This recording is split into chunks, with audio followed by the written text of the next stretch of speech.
On October 1st, Israeli forces intercepted the Global Sumud Flotilla in international waters as they attempted to break the Israeli blockade on Gaza.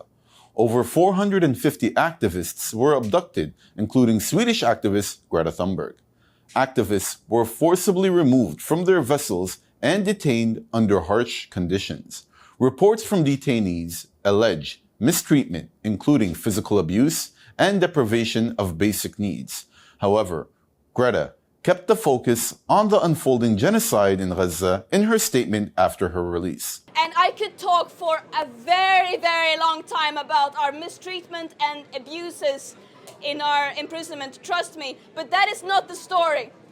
What happened here was that Israel, while continuing to worsen and escalate their genocide and mass destruction with genocidal intent, attempting to erase an entire population, an entire nation in front of our very eyes.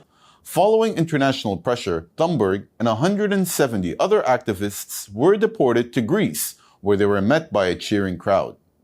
Yasmin Acar, a steering committee member of the flotilla, also abducted and subsequently released, described some of the abuses they faced by Israel, but reiterated the purpose of the mission is to break the siege on a population undergoing a genocide. And they arrested us, they kept us 20 hours hostage and in handcuffs.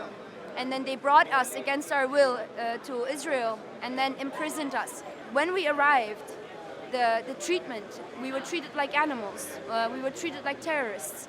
And we are a non-violent mission. We carry no weapons. We only had humanitarian aid, which we were supposed to bring to Gaza, to a population that is being starved by Israel and by its allies. And then we were imprisoned for 6 days, and the conditions, we had no rights.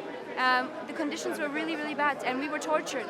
The Global Sumud Flotilla's mission continues its commitment to breaking the siege of Gaza and delivering humanitarian aid despite Israeli threats, and undeterred by the abduction and detention of its members.